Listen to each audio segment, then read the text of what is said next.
Assalamu alaikum wa rahmatullahi wa barakatuh, dear brothers and sisters and friends. Welcome to another session of Your Rights in Society presented by Istanbul Youth Academy. My name is Mohammed Sumbul. I'm the founder of Istanbul Youth Academy. Most of you know what Istanbul Youth Academy is. Istanbul Youth Academy is an organization for Muslim youth who want to develop themselves professionally. Previously, we have held different sessions when it comes to the Muslims in Industry series. Then we started another series called Your Rights in Society series. In Your Rights in Society series, we first had the residency. Then the second one was about contracts. So today we are here with the third session of Your Rights in Society, looking at your rights with Turkish police. So today's session will be moderated by our dear friend Ibrahim Osoba, as you know him from the previous sessions. And enough of me. Without further ado, I'll pass it to you, Ibrahim. Enjoy. Yes, assalamu alaikum, dear brothers and sisters. We are back again on another session, Your Right in Society. I'm your host today, Ibrahim Oshoba. As you know me before, we here last week about your rights with the landlord and also the right about tenants. And now it's your right and the police. Of course, wow, all the time. Don't be scared. We have some reliable lawyers and also legal guidance today, inshallah. Welcome to the show, our dear brothers, Mahmut Arslan and also Ahmet Arslan.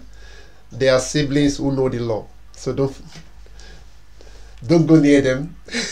Welcome to the show again. Assalamu alaikum, dear brothers and sisters. Can you please introduce yourself, brothers? Alaikum salam. Thank you, Ibrahim, for hosting us again. We're very excited to be with you again. My name is Ahmet Necip Arslan. I'm here with Mahmut Sait Arslan, my brother, also my partner. We are a law firm in Istanbul. We have a team of 6 people. We usually advise generally foreign clients in Turkey. We have been running our firm for over 6 years now, and we're happy to be here with you to explain what rights you have in society. Hello, everyone. It's a great pleasure for me to be back with you. And tonight we will co-host this session, and Mr. Ahmed will start with the basics, and then I'll take the ground to talk a little bit about the göç idaresi part of the police processes. Then we will later on, I will give some practical advices as well. So, Mr. Ahmed, please, let's get it started. Can we, Ibrahim? Yes. Please. Yes, so, please. You have the floor now. Okay. Tonight we're going to talk about how to deal with the police in Turkey. Okay, I know how the law works, and I know that for many people the law sometimes doesn't work. But we're going to show you how to make the law work for you. I see how the choices my clients make have a massive impact on the outcomes of their police encounters. Even if, and especially if you've done nothing wrong, there are lots of good police out there who will protect you, who knows what needs to be done. And maybe I don't need to tell you that there are some cops who don't respect the basic rights of innocent people. But you don't get to choose who you're dealing with, and even the nicest cop will use your mistakes against you. So that's precisely why every citizen, every one of you, every resident in Turkey must possess the tools to confidently assert your rights. Without further ado, I will start exactly what you need to be doing with the police. The first rule of dealing with the police is that you have to be always calm and cool. A police encounter is actually the worst time and place to vent your frustrations about the police. Getting stopped by the police is always frustrating and scary, but talking back or raising your voice, using profanity with the police officers is not going to help you at all. Being hostile with the police is actually a very stupid thing and a dangerous thing. You can't win that game. They have a dangerous job, And even the most professional officers might become aggressive if they feel threatened or if their authority is challenged. So always control your words, the tone of your voice, and your body language. If you're visibly scared and angry, it's easy for an officer to get scared and angry too. This isn't just about respect or ego, it's about common sense. If you don't check your ego at the door and you let it take control of you during a police encounter, you'll regret it every time. Following these rules doesn't guarantee that the police will respect your rights, but they can keep you from digging yourself into a deeper hole. So let's talk about your rights. To be honest, your rights regarding the police were much more extensive, and police authority was much more limited when I was in law school. But with some amendments to the criminal procedural law, the police enjoy a much wider authority nowadays. Let's start from the beginning. The police can stop you on the street. When they stop you, they have to let you know the reason why they stopped you. This can be to prevent a crime, to catch running criminals, to catch fugitives, to prevent a danger to society. Generally, it's a very wide authority. When they ask you, they can ask you to prove your identity. And this you have to do. You have to prove your identity. So it is always very wise to carry your identity. They don't need a reason to ask for your identity. If you cannot prove your identity, then they have to help you prove it. For example, if you don't have your passport or your residence permit with you, but your house is close by, you can ask them to go there with you, or you can call a friend to bring it to you, and they will wait. They will have to wait until you come with your identity. They cannot take you to the police station to check your ID there. But if you cannot prove your identity, or if they actually suspect that you are lying about your identity, then they can take you to the police station. Here, Mahmut will say a few words about the göç idaresi part of this for foreigners. Because if the police stops a foreigner in Turkey, the situation is a little bit different. Thank you very much, Mr. Ahmet. These were very valuable advices. I remember from last year that seeing a police car or a police officer was a very stressful event for most of us because of the curfews. It was banned to leave our houses because of this pandemic. But even in those times, I heard lots of stories which people tell that keeping cool and polite with the police helped them to get away with without fines. Okay, let's say that the police stopped you. It can happen anywhere. They can pull your car. They can ask about your ID in the entrance of metro or in the Taksim Square. It can be anywhere. So if you have your residence permit or if you have a valid visa in Turkey, probably nothing special will happen. They will just check it and let you go. But if you are in visa violation, or if your residence permit is expired, or if you are waiting for your new residence permit, in short, if there is a special situation about your residence situation, then things can get a little bit tricky, but you should again keep cool and you should explain your situation to the police. If there is anything tricky, it's always good to have a document written in Turkish which explains your specific situation. Let's say your ikamet is expired, but you have an appointment in the coming days. Some of the police officers do not know the rules of the details. Normally, this is a valid situation, and you are allowed to be in Turkey.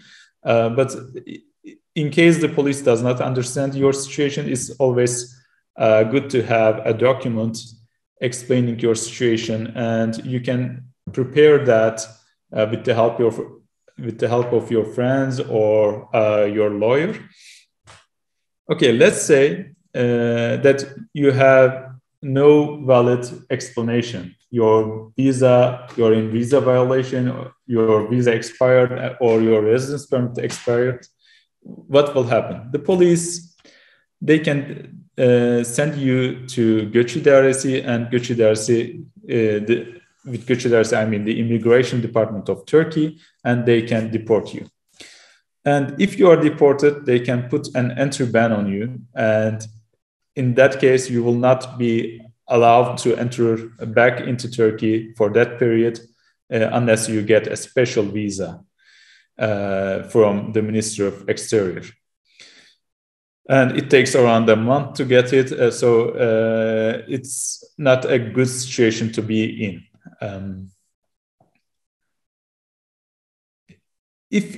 If you're in this kind of situation, and if the police feels that there is something problematic about your situation, it's always good to have a lawyer by your side, and they can help you explain your situation. And just a minute, I'm sorry. Normally, if the police feels that there's a problem with you, or if they just don't like you, they can send you to the immigration department. They should be doing this in 2 days, 48 hours. But in practice, I hear lots of stories, and I witnessed myself that this can take a little bit longer. In this case, it's always good to document this, because if you have a valid proof of this violation, then you can later on ask for compensation. But let's say the police handed you to Göç İdaresi, and this can be in Pendik. There are some deportation centers of Göç İdaresi. One is in Pendik, one is in Tuzla, one is in Binkılıç, Çatalca, or different places in Silivri for women. So if they send you there, they generally decide what they will do with you within a few hours.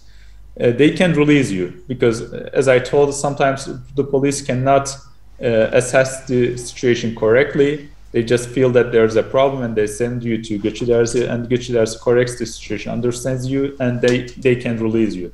At that stage, it's always good to have a lawyer by your side, because they can help you before they give any decision about your situation. Let's say they decided to deport you and they did not release you. They will put you into a deportation center, and in this case, you definitely have to have a lawyer, because you have only 7 days to file a lawsuit to stop this deportation. If the police did not, in short, if the police did not let you go within, like, let's say 10 minutes, 15 minutes, call a lawyer immediately and get professional help.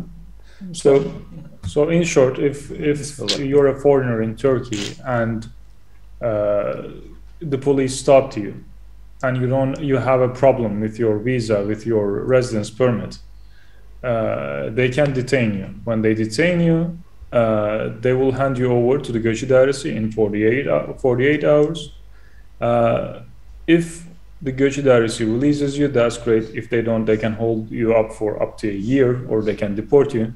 So it's better to seek legal advice there, and it's better to carry a document showing your situation in Turkish. And when they stop you, once we proved our ID, now if they stop you and there is an adequate reason for them to suspect you're carrying weapons or other dangerous items, they can search your person or your car. They cannot ask you to remove your clothing or open compartments in your car that are not visible from outside. So we're talking about car trunks or the glove box. Females can only be searched by female police officers, and males can only be searched by male police officers. They have to do all these exactly where they stopped you. The police can ask you to step outside the car, and you have to comply with that. But if they ask you to open the trunk, and if you have a car with a trunk that cannot be looked inside from the outside, for example, my car, you can look inside the trunk, but in a lot of sedan cars, you cannot see inside the trunk. You have the right to refuse to open, and they might open it anyway, but that would be illegal. But if you're absolutely sure that there is nothing in there that is incriminating, or you don't have anything private, my advice would be just to open it to avoid unnecessary escalation. But if you see a bad intent from their part, you have the right to refuse to open it. And if they open your trunk, or if you open your trunk and they look into other compartments of your car, after the search, they have to give you a document stating the reason of the search and the results of the search. And if the police ask you to blow on the alcohol meter if they suspect that you are driving under influence, you have to comply with this request. Otherwise, they can fine you for not blowing on the meter, and they can get your driving license. However, beware, sometimes these meters will give a false result. This might be caused by someone who blowed on this thing before you did, or it might be a faulty device. If that happens, again, stay calm. Tell them the result is false because you have not been drinking and driving, and they can see this on your behavior. And if in general, they will redo the test. But if they don't do that, stay calm again, take your fine, go to the nearest hospital as soon as possible, ask for a blood test to prove that you have not been drinking. But do this the first thing, the sooner the better. 3 hours will be too late. Just go to the next state hospital. It's better if it's a state hospital. Take the test. Ask them to document when they receive your blood, the hours administered. We took this man's blood in 21:23, 21 p.m., for example. And then you have 14 days to object the fine. Call us, call any lawyer, and you can take care of it like that. You don't run the police. Don't run from the police. You don't touch the police. Don't resist the police physically unless a police officer from the opposite sex is trying to search your person. If you believe they are being inappropriate, you can complain about this, and it's a serious offense. They cannot search your whole house without a search warrant. If they ask to come into your house, you can say no and ask for a search warrant.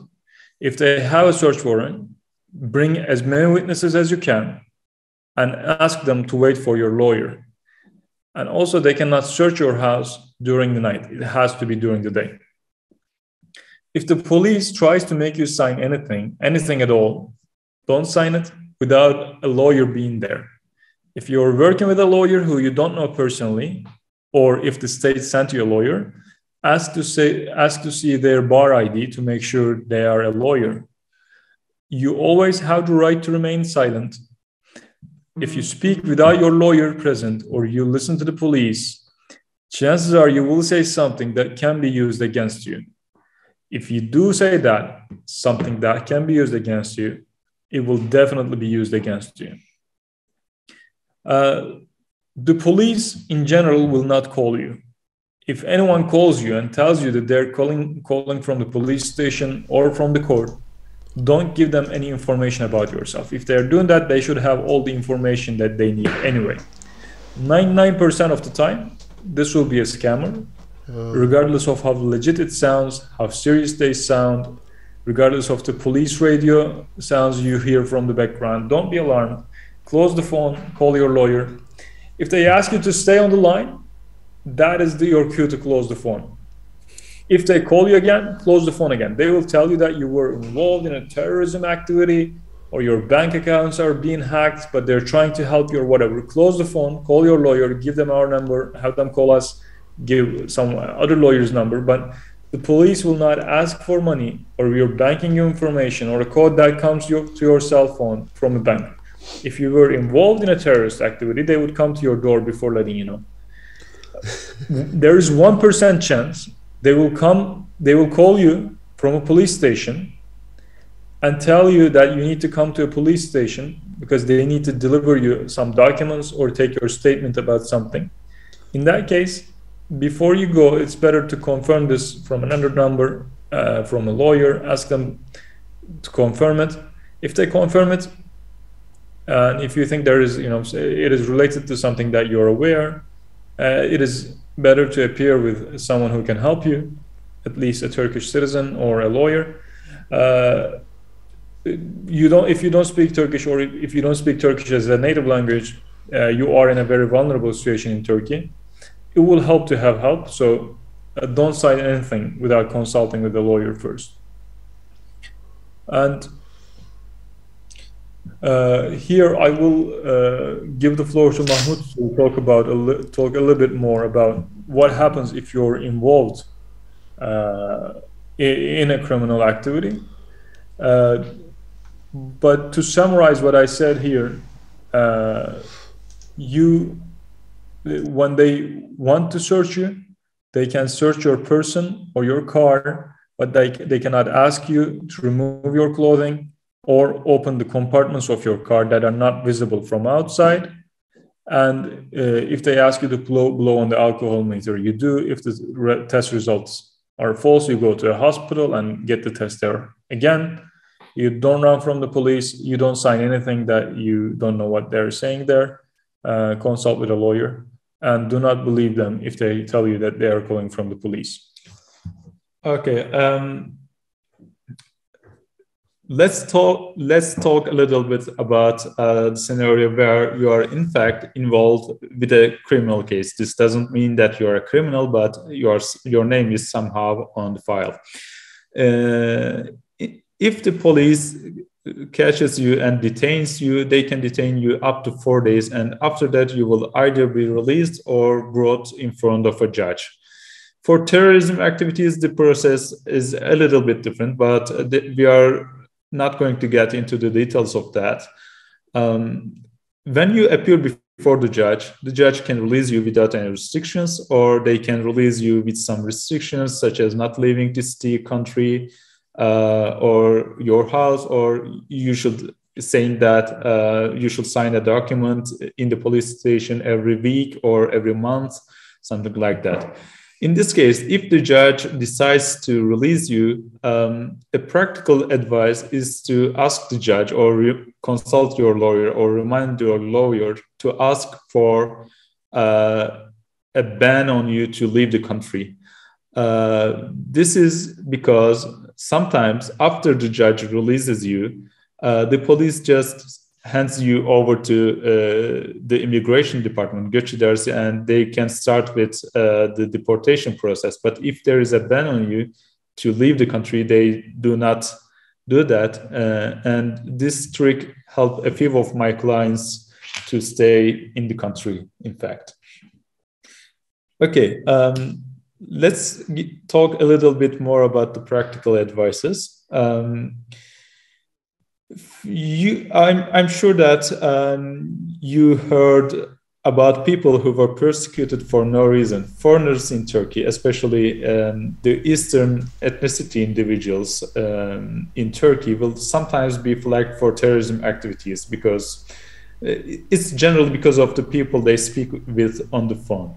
And that is generally due to an intelligence report which says that they contacted with people who are involved in terrorist activities or people who have a terrorism code about them.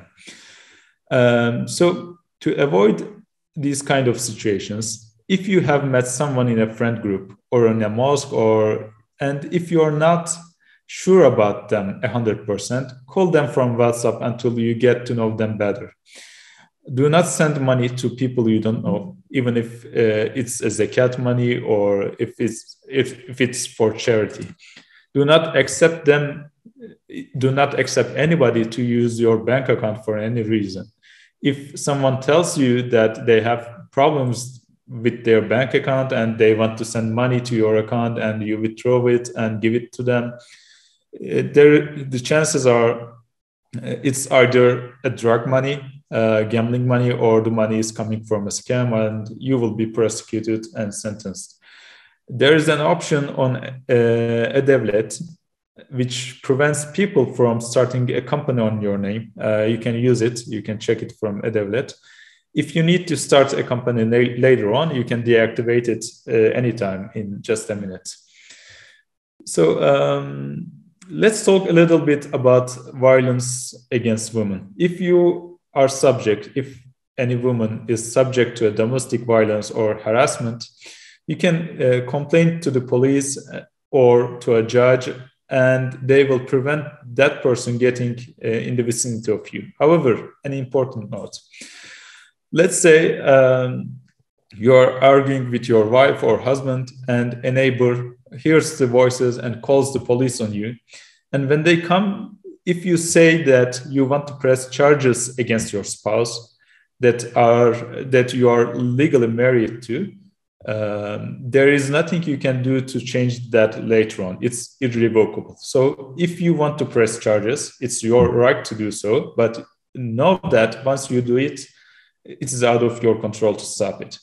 For other people, if it's not your legal partner, if there aren't guns involved or there are some other extensive conditions existent, then you can later revoke your complaint. If someone hits you or assaults you physically or sexually, you can go to a hospital immediately and get a doctor report. They take this very seriously, and they are really helpful with this allegation, and it will help you in the long run. You can use that report later on in the court, in the police. And for women, there is a mobile application called KADES, KADES. You can search it from Play Store or Apple Store. If you download this application on your mobile, it gives you a panic button. If you press it, generally a police officer will appear on the spot in around 5 minutes. That's the record. It's for women only, so sorry guys. But it can be helpful in emergency situation. Let's say you have a stalker or a taxi driver assaults you, something like that, you can use it. You can search about that as well. Mr. Ahmet wrote the name of the application to the chat. And another scenario is having a problematic neighbor. If you are having problems with your neighbor, First of all, of course, you can try to talk to them to resolve the situation. It's important to solve this issue with your neighbor with dialogue whenever you can. It's always better. However, if you can't, if they are not willing to resolve the situation, and if they insult you or threaten you, you can record your conversation with them. However, if a crime is not being committed, if there is nothing illegal, then you cannot record it. It's illegal to record a conversation without the other party knowing, except in the case of a crime committed against you. A note, insulting someone in Turkey is illegal. For example, in the US, in most states, insulting someone is not a crime. However, in Turkey, we are a little bit more sensitive. And if you call someone stupid, or if you call them a terrorist, or if you make a rude hand gesture at them, this is a criminal act. Keep cool. Do not argue with anyone. Try not to argue. If they come at your door and ask you to open it, you don't have to open your door to anybody. If they don't leave, call the police. Only open the door when the police comes and record them until the police comes. Interesting. Sorry? I said interesting. Yeah. And lastly, let's say someone is committing crime against you and you want to file a complaint, an official legal complaint. What you can do is, first, you can go to a police station and give a statement and file a complaint. Or you can go to the courthouse and find the prosecutor's office and you can tell them what happened, and you can file a complaint there, or you can ask your lawyer to do it on your behalf.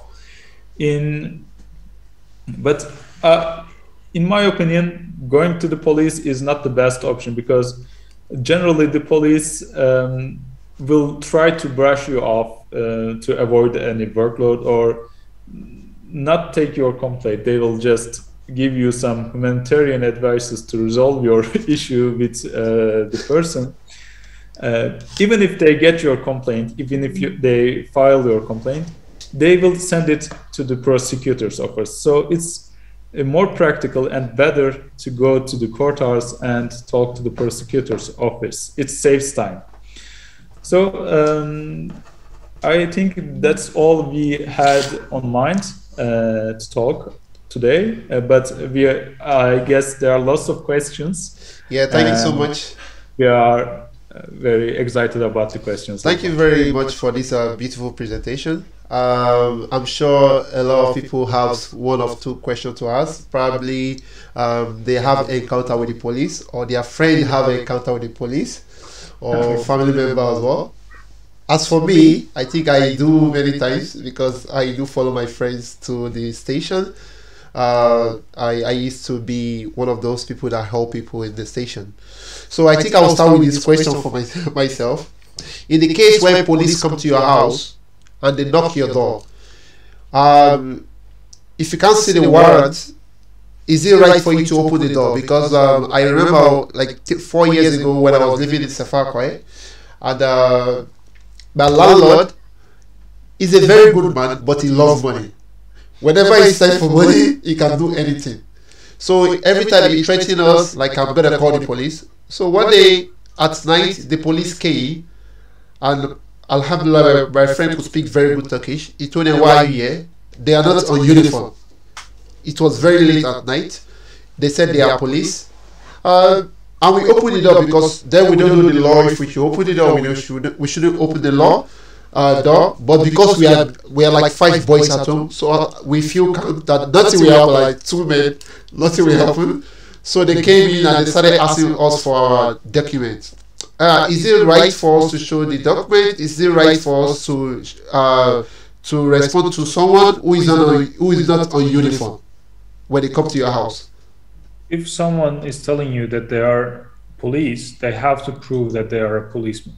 And you can ask for their ID whenever you see them. And even if you see someone in a police uniform, you can ask for their ID.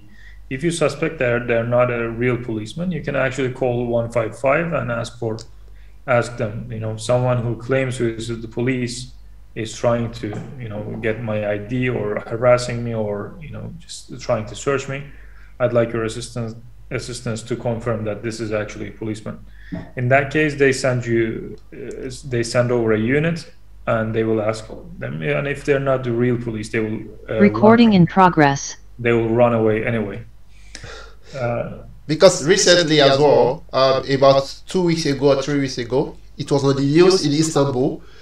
Some group of people went to a foreigner house. He's Syrian and some Afghanistan. They are living in the house, and they claim to be a policeman. They knock on his door. He opened the door, and eventually they murdered the guy.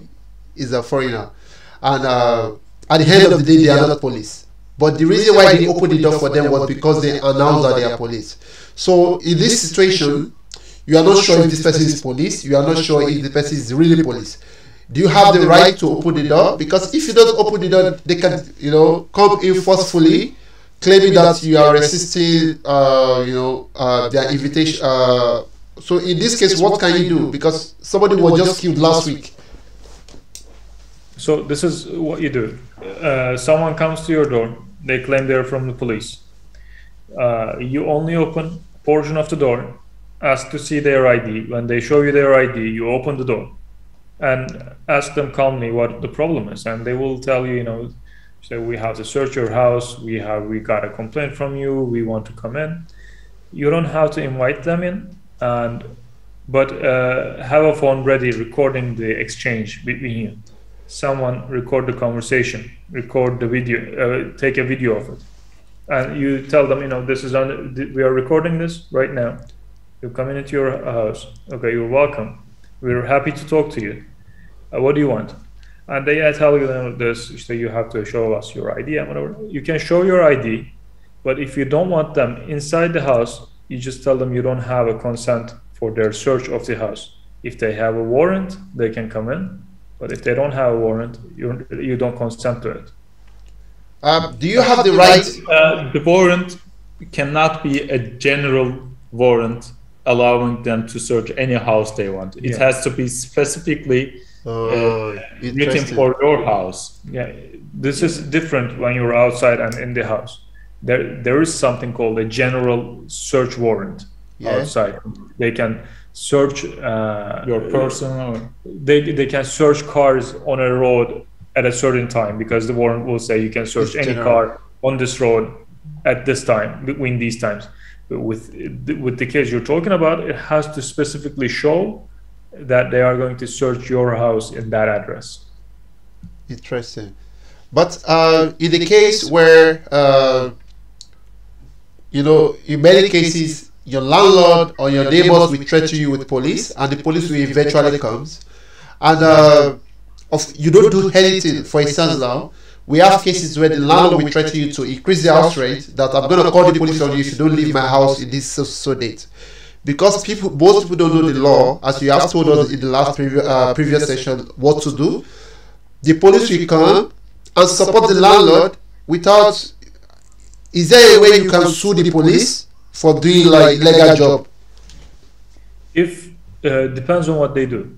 If they tell you that you have to leave because they side with the landlord without any valid reason, and if you can prove that they actually did this with either with witnesses or a video or a phone recording, but you cannot record the phone conversation, or you can record the conversation, private conversation with them if they're not committing a crime.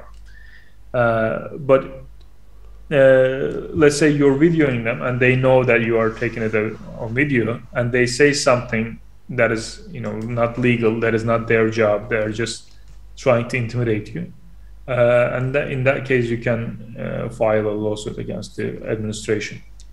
In the case of detain, but the police in any case does not have any authority to evict you from your house, unless they have a court order. Without a court decision, they cannot evict you. I want to ask, in the case where in many cases we've heard on the street, I've seen as well, where the police will detain you on the street. They will tell you where is your ID. You don't have your ID with you. You tell them it's at home. Eventually, they will take you with them to the station.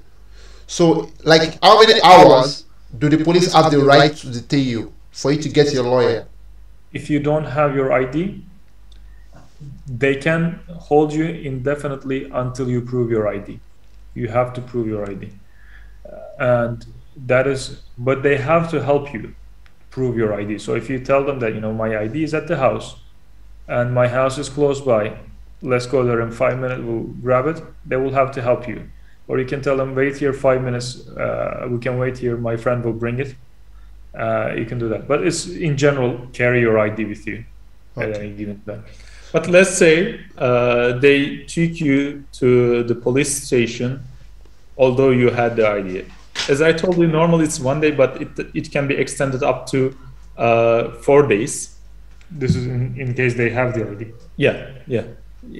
Okay. If they have the ID, it can be by the order of the prosecutor. They can hold you there for 4 days, up to 4 days.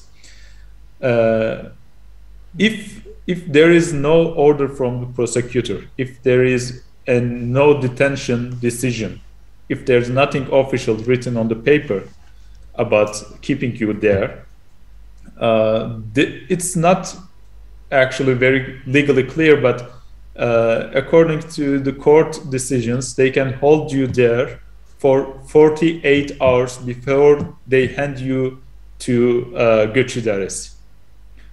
So it's 48 hours. Let's clarify here. If they stop you and you have not committed any crime, you just prove your identity, and normally they would have to let you go. But if they detain you, even when you proved your ID, it means either you are either you have committed a crime or you are being accused with a crime. In that case, they will hold you for up to 4 days. Or they think there is a problem with your immigration status in Turkey. In that case, they will hand you over to the immigration department, and they have to hand you over to the immigration department in 48 hours. But if you don't prove your ID, they can hold you for first 4 days and then indefinitely for years until you prove your ID. Yeah, can we show our ID from our phone? Like when they house you and you have the picture of a ID on your phone, can you show it from your phone because you have your ID number? And I think the police has a way of knowing your status with your ID number. Can you? Is it right to show from your phone as well? In general, that will help you a little bit, but the police will generally ask for your real ID, and they can ask for that because they have to check the validity of your residence permit or ID. From a phone photo, they're not able to check if it has the necessary stamps or the banderolls. But if you have a residence permit, you also have a Turkish ID number. They can check from your residence situation from that number as well. So if you have residence permit, probably it will help you to show the photo. I guess somebody is trying to ask a question online. Mr. Hayub, can you please unmute yourself and ask the question, please? Can you hear me? Yeah, we can. If you want to come on video as well, you can. Okay. All right. Can you see me fine as well? Yeah, it's cool. Okay, cool. So I just want to explain a situation that happened with my involvement with the Turkish police to understand more of what I did wrong. So I was meeting my friend in Istanbul in Kadıköy, and I got stopped by the Turkish police on the way. They asked me for my passport. I didn't have a passport with me, and I had no ikamet either, no residence permit. So I showed them a photo on my phone of my passport, and he didn't want to see it. I didn't know what to do. I had very broken Turkish at the time, so I walked away. He grabbed my shoulder. I backed away and I said, "Don't touch me." I realize now that this is a mistake, that I shouldn't have resisted from the police, but I didn't know that at the time. So after I did that, they put me onto the ground. They stepped on my back. They searched me, and then they handcuffed me from the front. And they took me to the police station. On the way there, I managed to grab my phone into my hands, out of my pocket, and I took a video and put it on my Instagram, asking for help from somebody, because I didn't know what to do. I was very stuck in this situation, and I couldn't speak good Turkish at the time. So in the end, a Turkish lawyer friend came and she helped me out of there. But do you know what it is that I did wrong? Was the only thing that I did wrong was just resisting from the police? The situation is that, in general, we can say the police has or have a very fragile ego, and sometimes when they feel that you don't care about them, you turn your back at them and you try to walk away. They have the valid reason to detain you, which is that you didn't prove your identity. And in that situation, if you said, for example, I don't know this person, maybe they were being completely unreasonable, which happens, but chances are, if you said, "Oh, my passport is at home, if you wait for 5 minutes, I will get someone to bring it." My passport was someone did come and bring my passport. Someone did come, but by the time that happened, my Turkish lawyer friend already helped me out. But I was stuck there for around 3 to 4 hours or so. They didn't want to listen to anything I had to say. I had a friend come over to the police station. He knew Turkish. They wouldn't listen to him. They were being racist to him, and they kicked him out of the station. I don't know, this police officer, he was... Yeah, so it's very problematic, and it happens. In that case, just call a Turkish lawyer on the phone, have them continue the conversation for you. Okay. And if they feel that you know someone who's a lawyer, or if they feel that you are someone will take care of you, they will be more careful with you. Yes. But like I want to said, say a story, but in Turkey, it's it is very mandatory big story, to bro. carry your I'm ID. involved. Either that's your passport or your residence permit, or I don't know if I whatever you should have. go ahead with it. It was, of course, wrong Like a big how allegation they against treated police. you. Yeah. Yeah, in any case, that's very excessive. I didn't Say it mean anyway. like that, they had the legal reasoning to do that. Yeah. To detaining you, handcuffing you, they're all wrong. Geçmiş olsun for that. Thank you. Thank you very much. Can you open? Yeah, but as Mr. Ahmet said, what you have to do that in that kind of situation is to keep calm and say that someone is coming to explain what will happen, your situation, and you can, if you stay calm, they will probably do nothing. The thing like is, handcuffing you. when you don't know any Turkish and they don't know any English, the communication, it's very hard to try and say or do anything with them. So I can't see myself. But- what do you do in that situation when you're when you're a foreigner and they just don't understand a word you're saying and you can't understand a word they're saying?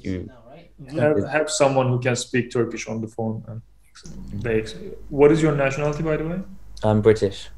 You're British. In general, for example, if someone told them on the phone that you're a British citizen, they would not dare do that kind of thing.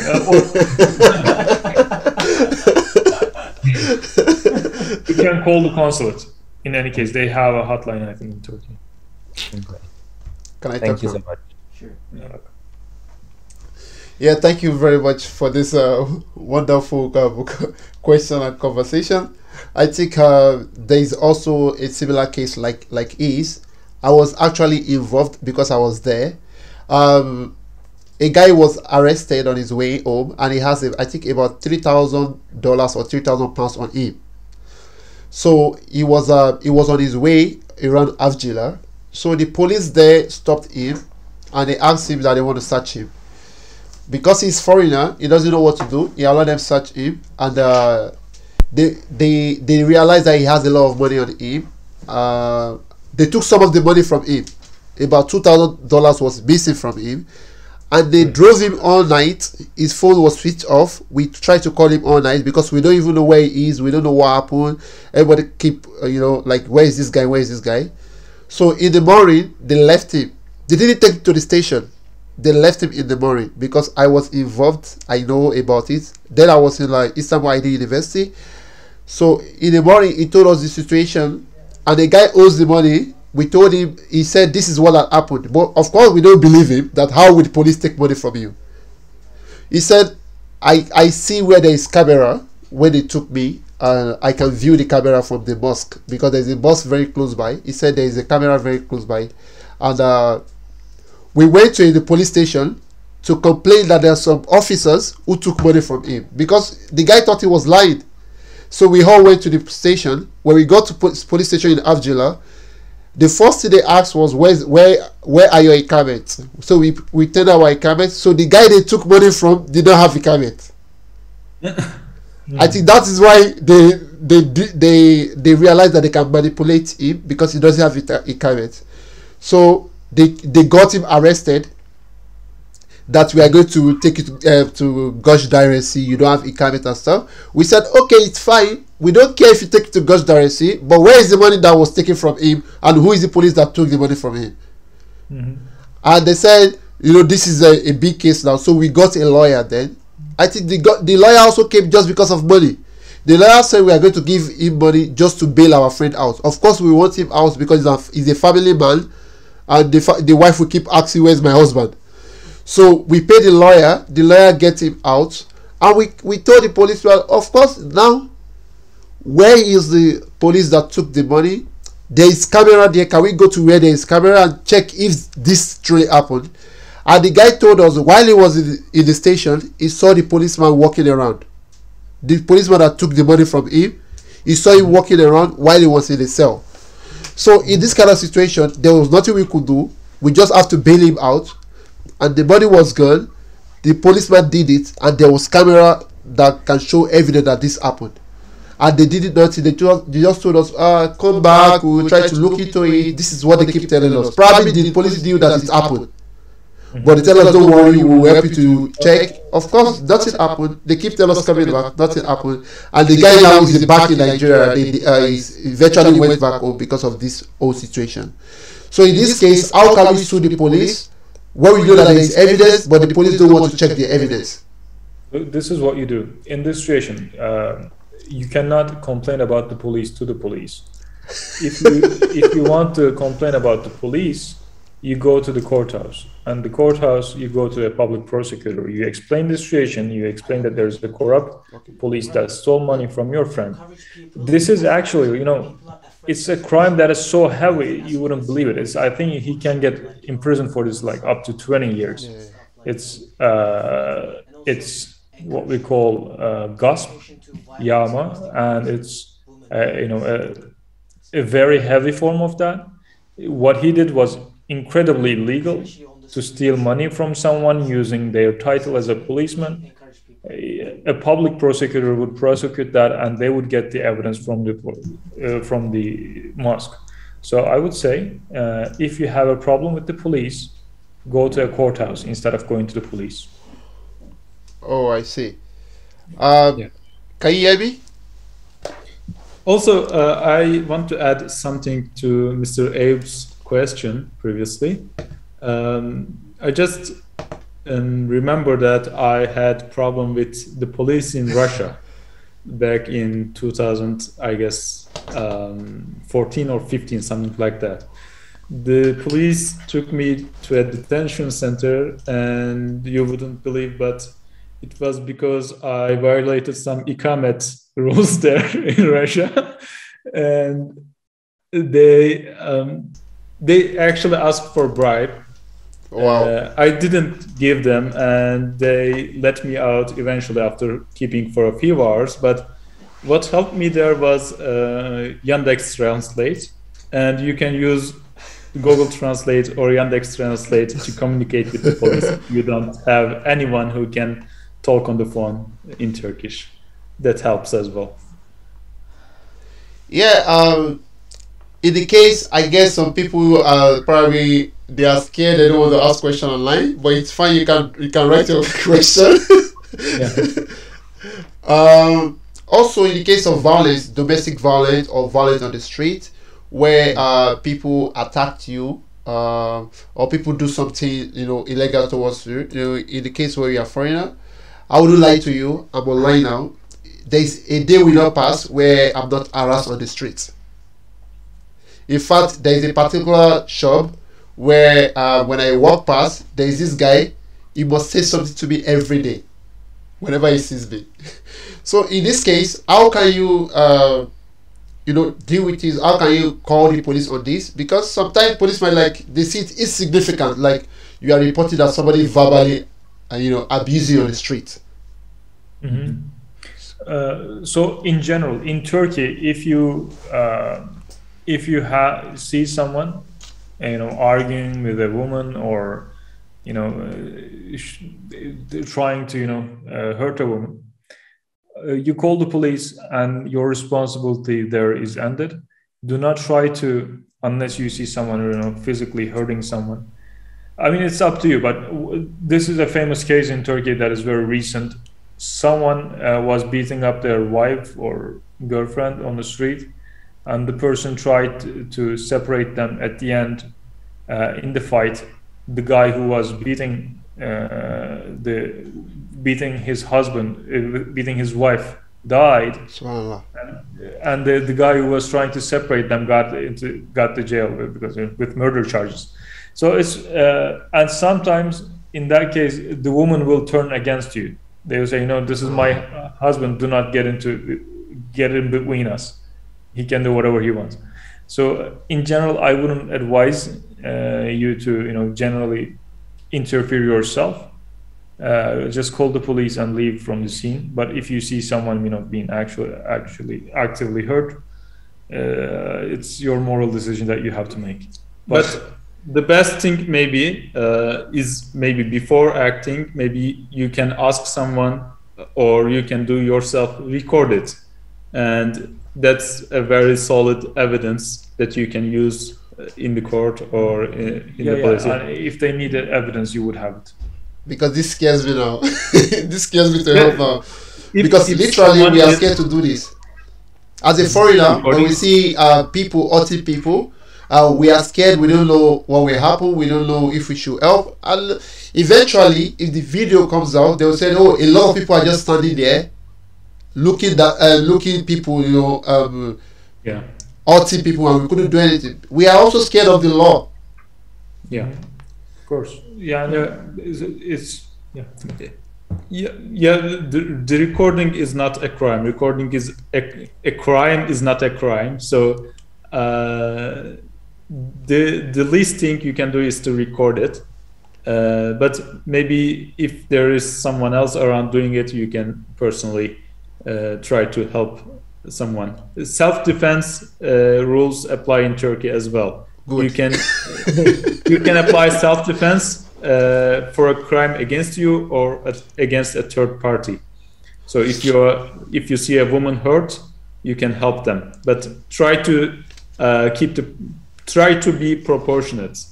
Do not beat the man up. Just prevent him from doing the wrongful act. Yeah, this is a beautiful, though it is very limited, but it happens. We've also seen where a woman also, beat up men on the street or do something, harass the men on the street.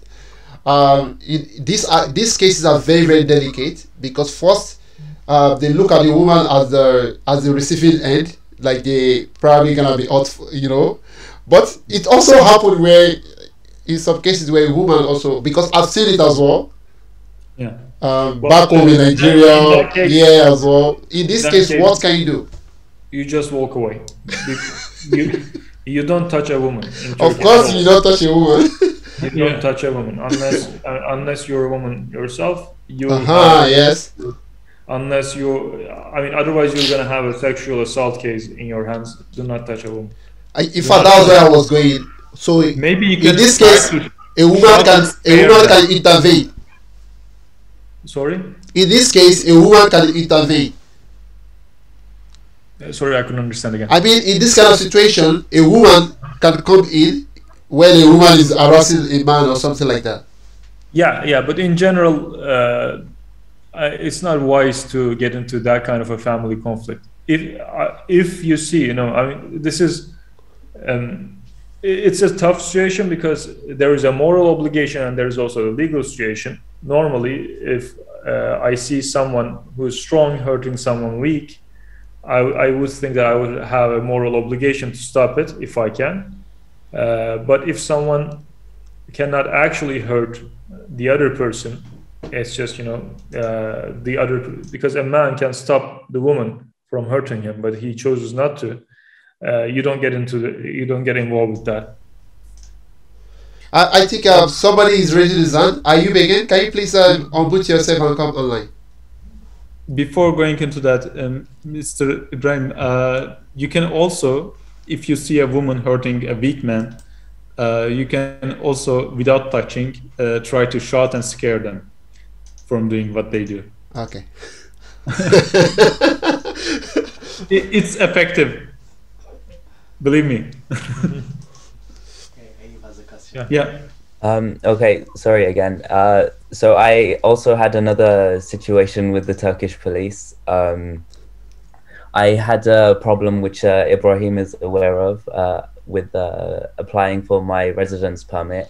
They rejected me twice, and they told me that I was banned from the country for 3 months due to some reasons of me leaving the country early and coming back in, and I'd paid fines and things like that. And so I left the country for 3 months, and then I came back afterwards. And when I came back, they said, you're not supposed to be here. You still have another 3 months to go. I had a letter from the Gochi Darasi. Muhammad Sumbul also helped me with this as well. With speaking to them and trying to sort things out. They were like, we don't care what the Gochi Darasi says. You listen to us. You listen to the people at the airport. You have another 3 months to, and then you can come back afterwards. And they kept me in a room overnight, and then they deported me back to England afterwards. Wow. But that was my situation. So that means the situation is that if you were deported first, because your violation was more than 3 months, then the entry ban would be 6 months, and then they put that in the beginning. But for them to deport you, it means that your visa violation had to be longer. Okay. Yeah, maybe they put the entry ban because of a different reason. It sometimes happens. Let's say a person is involved in a crime and also he has visa violation. In that case, they put different bans with different periods. So before coming to Turkey, it's always wise to ask a lawyer to go to Gochi Darsi on your behalf and ask them if you have any entry bans on you. They give information to lawyers, but if you ask a friend to do that, they will probably not give any information to them.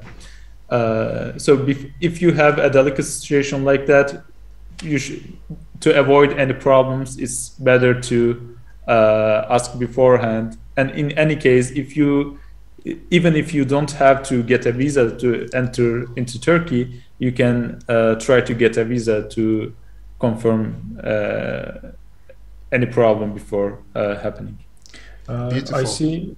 I see 3 questions. I will read them out loud and then respond to them. Okay.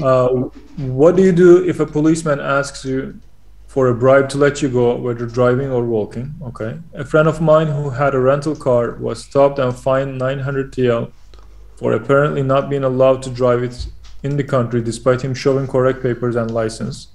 He paid 400 TL bribe and they let it go, but he feels it wasn't right as other friends of his ride rentals and there is no problem. Was it right for that to happen, and what can you do in that situation? From Hatice, good advice about the courthouse, thanks. We've been stopped many times while driving and being asked for cash bribery when the police officers realize we have broken a minor law. For example, if I'm not driving my family member's car and I end up paying the petty cash every time. Okay, let's start from the top. If someone asks for a bribe and to let you go, personally, I'm opposed to bribes, period. I don't think it will help you in any case, but that's a moral decision that you have to make. But if you believe that you have done nothing wrong, you can just ask, are you detaining me or am I free to go? They will generally not going to be able to detain you. And if they cannot detain you, you can just walk away. But if they tell you that you are being detained, you call a lawyer immediately and ask the reason. And the next question. I will add something. Again, in Russia, police detained me and asked for a bribe. And my answer, I don't know how it came to my mind, but my answer was, will you give me a receipt for it? And after that, they released me. I don't know how Turkish police will respond to that. But it was a funny story. About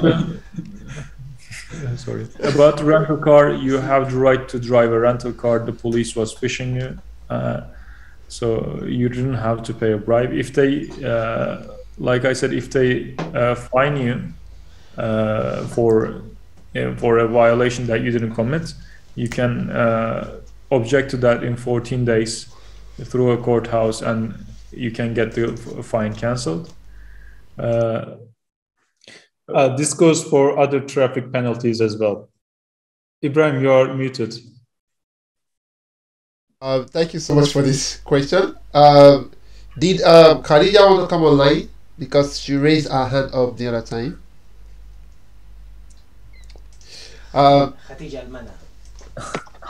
Salam. Sorry. Okay, so I sent my question in the chat, so it's Yeah. fine. It's just about the bribery situation, because I was actually in the wrong, to be honest. I was uninsured on that car. So, for example, if I drive my father's car, I am in the wrong because I'm not insured on that car.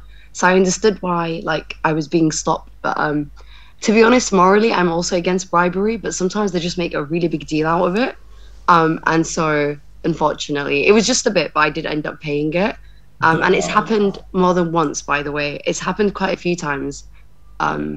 Yeah. Can I ask something? Is this a car that is registered in Turkey? Of course it is. Yeah, it is. But I'm just not insured on it. You don't have to be insured on the car. Oh, I don't have to be to drive it? In Turkey, okay. So there are two types of import in Turkey. If this is a car that was bought from Turkey with taxes fully paid, in that case, anyone can drive that car. No one has to be insured on that car. The car has to have insurance, so the owner has to have insurance. But if this is a car that was imported specifically for foreigners without the taxes being paid, that is I don't know if you bought the car from here or not. In that case, it's not about the insurance. Only the family members can drive it, but you don't need to be insured on the car. And again, in Turkey, the insurance is not person specific. It's car specific. Okay, so I just ended up paying anyways then. There we go. But yeah, anyways, thank you, Kai, guys. I was about to ask the question, by the way. Like, do you have to be insured to drive another person's car? But you answered the question. Yeah. And again, if you have a problem with the police, for instance, now if police come to you, is it right to the police handcuff you immediately? Because if they handcuff you in my country, it's like you are a criminal. Yeah. That's. Is it normal? Is it normal to handcuff people? No, it's not. This is something. I'm very ashamed to say this is something that they do, and it's a racist, discriminative action. I have been stopped by the police many times. Sometimes I ended up being, a little bit jerky, or because I'm a lawyer. Sometimes I won't tell them that I'm a lawyer and just see how they react. I've never been handcuffed, and when they do that to you, it's just racial discrimination. I can see. I'm sorry about that. No, they didn't do it to me. Of course, we've seen people they did it to, and like from my own culture, if they handcuff you, water will drop from your eyes. It's like you are a criminal. Yeah. So when I see people get handcuffed, like you are a criminal, that is why you are handcuffed. That is what we understand. Ibrahim, I'm going to tell you something.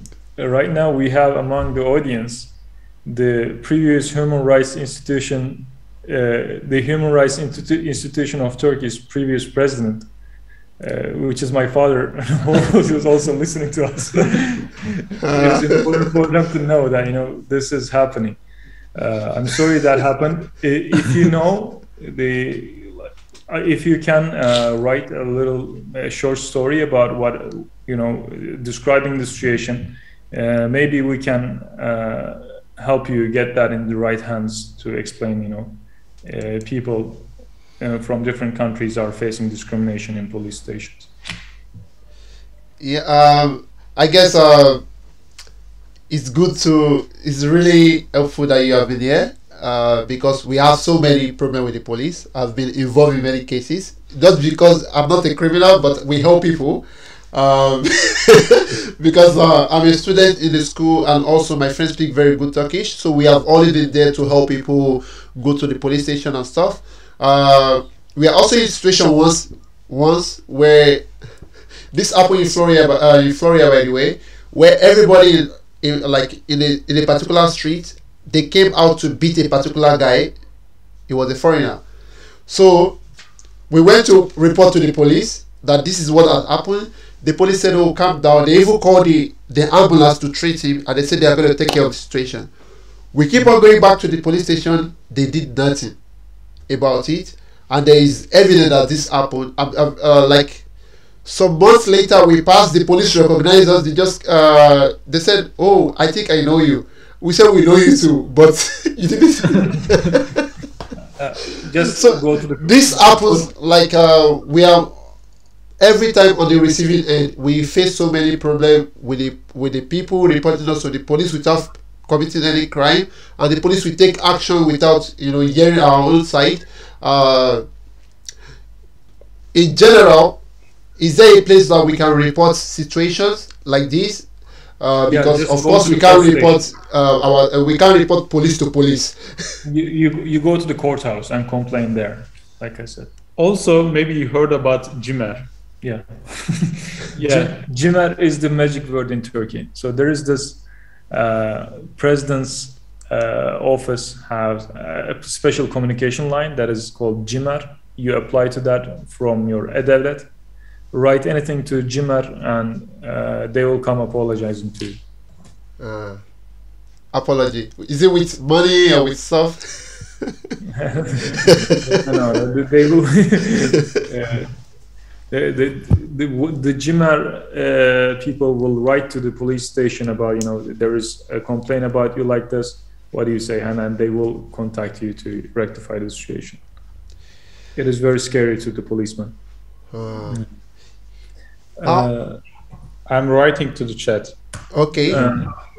If also, I want to, maybe you've seen probably child trafficking, molestation, and stuff like that going on maybe in a place, and how can you alert the police without getting yourself involved? Because we see a lot of crime going on, and you think you should do something, and you don't want to put yourself on the face of the crime, like, okay, yes, I report the case. It might be dangerous for you, or even your status in Turkey. Yeah. In this case, what can you do to help the vulnerable? The public phones by Türk Telekom on the street, they're very rare these days, but they still are there. Türk Telekom public phones, like the phone booths. You go to them, you call the police from there, you don't give your name and tell them what's happening, and that will be an anonymous complaint, and they will follow it from there. And the police have a line online as well. There is a message box online. You can file a complaint there without giving any information about yourself. I will find the link and write it on the chat as well. Actually, to be honest, I never tried whether it is working or not, but it's an option, I also see Hadija asking a similar session on corporate business law. I think that was planned for the next one. I think we did so far. We did immigration. We did contracts. We did now the police. We will have similar sessions for other topics in the future as well. Yeah. Also, if the audience has suggestions about the topics, I guess we will have a few more sessions. Maybe we can add to them. Okay. I want to ask this question because it's quite funny. In my country, we have something like this. If you report a crime, the government give you about 5% of everything they get from it. Is there anything like that here? Yes, there is. There for some specific things. If you get a terrorist, a famous terrorist, someone who is wanted with a high danger alert, you will get a big reward money. And I think this is not for everything, but I think that it relates to drugs and some other stuff. If you get them caught, you are going to get a portion of the money. Wow! But there is a limit to it. I wish I can get. But in that case, you have to give your name. And when you give your name,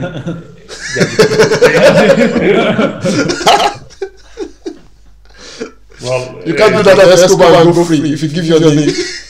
Well, they need to find you to give you the money. Oh, don't worry, we can tell them to drop the money in the place. I'll pick it up. Sure. I think, please, is there any advice you would like to give? Because I guess the session will be closing like in 8 minutes. Is there anything you would like to advise people? What to do, how to behave? Of course, one of the first things is to be a good law-abiding citizen in order to avoid anything with police.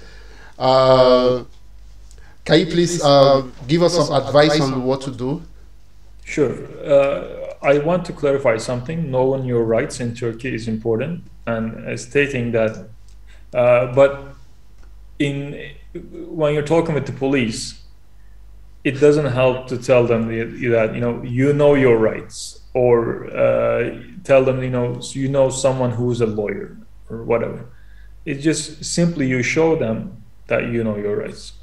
So, for example, if they ask to search you, you just say, I don't consent to this. And there's no point in saying, I know my rights. I'm going to do this. I'm going to do that. It doesn't help you. Just stay calm. Explain that you don't consent to the search, if you don't, and ask them if you're being detained.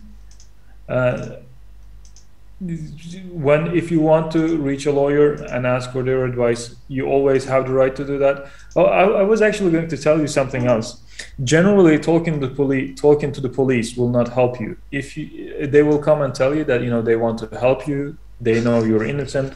They just want you to help them find the criminals, and they will help you. Let's say, even if we assume that you are involved in a criminal activity, and there are cases where helping the police will actually benefit you. But in any case, it's better to consult a lawyer. And if the police is detaining you, I'm not going to say that every situation is very serious, but it can be, and you don't know if it is. So if you are taken to a police station, generally having a lawyer is a good bet, and at least a Turkish citizen who can help you understand what's going on. Because there are some situations where even after years of dealing with the police, we can not actually understand what's going on without talking to the prosecutor, because the police will hide some evidence. The police will have another bargain with someone from that group of people who were detained. It can get very complicated. And they can tell you that your friend already talked. Now we are going to ask you nicely. If you don't confess everything now, we're going to use your friend's statement against you. In that case, it will not help you to speak. Just speak to your lawyer, ask for your lawyer, and then if you're going to say something, you can always say that. And even after that, you can tell them, I'm sorry, I had to consult with my lawyer. Now I will help you if you want to help them. Or explain the situation, but it will not help you to speak with them before you consult with your lawyer. I guess someone is asking a question from the boss. He said, does the presence of police in a special place indicate the high criminality rate? Depends where that is. Sometimes because the president is passing from the streets, or from someone important from the ministry is going to be there, that can happen. But in really, really high crime rate areas of Istanbul, the police will not be present because they're not able to get into those areas. These are very rare, but the police do not go there, without a crowd. But in general, actually, I would like to know what kind of a place we're talking about. If you can explain a little bit more, Dan. Maybe places like though. Sometimes there are crimes there. We call a place Kutulush. In some places down Aksaray as well. This place I've seen where they attack people there, but you can't do anything, because one day I went to barb my hair from a foreigner, and a guy came in. He's probably Turkish. He told him, give me something, and he said, I can't give you. He slapped him. And I wanted to say something. I realized that the person that they slapped was silent. So I couldn't say anything. So when he left, I asked him why. He said, bro, if I do anything there, they can do anything to me, because this is like a very bad area, and the police will not do anything. I felt so bad for him, but what can I do? I'm so sorry. So there are two types of crime. and there are two types of police checks. The police will be present in places where there is a big movement of people. For example, Aksaray is one place like that. There will be a lot of foreigners in Aksaray in any given time, and there will be a lot of criminals in Aksaray. But that does not mean that there is a high crime rate in Aksaray generally. There can be, but it does not mean that. It might mean that it's just a very busy spot and they are doing regular checks there. But if you're talking about Beyoğlu, there is a neighborhood there that is Tarlabaşı, behind Taksim Square. That is a very high crime rate area in terms of drugs and other violent crimes. So it is not generally very safe to be around that area all alone, especially if you're a tourist. So I would say avoid Tarlabaşı alone, especially at night time. I see. But other areas of, for example, İstiklal Caddesi, or the main Taksim Square, or Sıra Selviler, or Cihangir, these are generally safe areas, even if there is police. Sometimes it means the police is protecting that place, and sometimes it means that there is a high crime rate. So there isn't a certain there isn't a specific answer to this. But is there a place to check this information? As far as I know, there isn't a place like that. But you can ask friends to see if the area is safe or not. Is it right for the police to seize your ID card? Because we've seen in a situation where police seize somebody's ID card. Eventually, he doesn't know if it was cancelled or something happened. They took his Ikamet from him, and this is what happened. He was working without working Ikamet. I guess the employer don't want to pay him, so they called the police like he's working here illegally.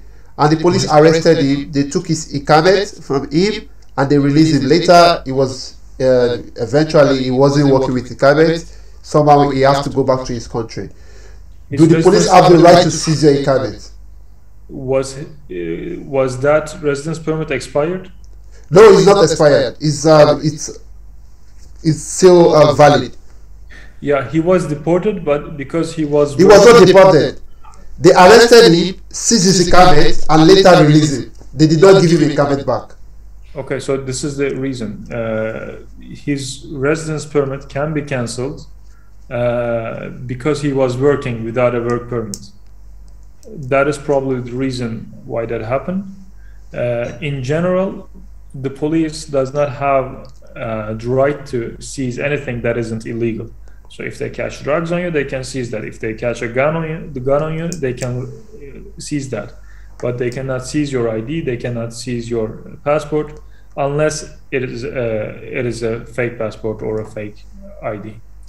If the police gets your ID and detains you or sends you to Göçedersi, they have to keep your ID in your file. But if they release you, they generally have to give it back to you. There are two cases.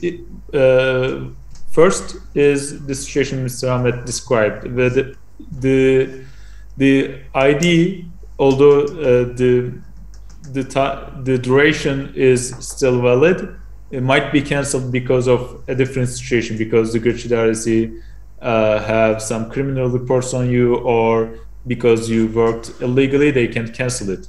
That is one scenario. In that case, you can maybe apply for a new ikamet, or you can leave and come back.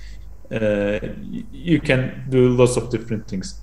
Another scenario is the police got your ID, and just because he's a bad man, or just he wants to harm you, he might just throw your ID away or not give it back to you, or ask money for that. In that scenario, you can always contact Göçedersi and say that you lost your ID card, and you can ask for a renewal.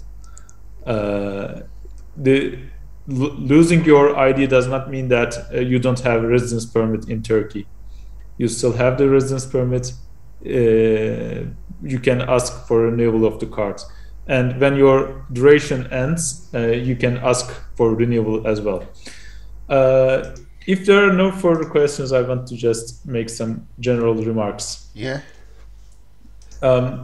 We just talk a lot about protecting our rights against the police. The police, I know there are some acts against due process, and I know that police can also commit crime, and we have to protect our rights against police. But policemen are not bad men. They are generally there for our protection. So you should know how to utilize their services. So maybe having good conversation with them, and maybe reporting any crime you see, reporting any illegal activities you see might be helpful for the public well-being. What else? I know that sometimes you feel frustrated because the police does not apply the rules. It can happen with any public official as well, not with the police only. For example, you have a public officer in Göçidars or tax office who does not do their job. In those cases, GMR is one option. You can always report, and it is always important to create evidence against the wrongful actions. It can be a video, it can be a report signed by the witnesses around, or it can be a voice recording or something else. I don't know. It depends on the situation, but it's always good to have evidence. And lastly, I'm ashamed to tell this, but especially with the police, if you feel that you're not protected, if you feel that the police is acting wrong, for example, the police hits you, the police tortures you. This happens, unfortunately. In those cases, sometimes it's good to use social media because, unfortunately, I'm ashamed to say this, but the public authorities react very rapidly if there is a social media attention to any issue. That's true. Yeah. Because we say the military general in Nigeria, they say freedom of speech is allowed, but freedom as far as speech is not guaranteed.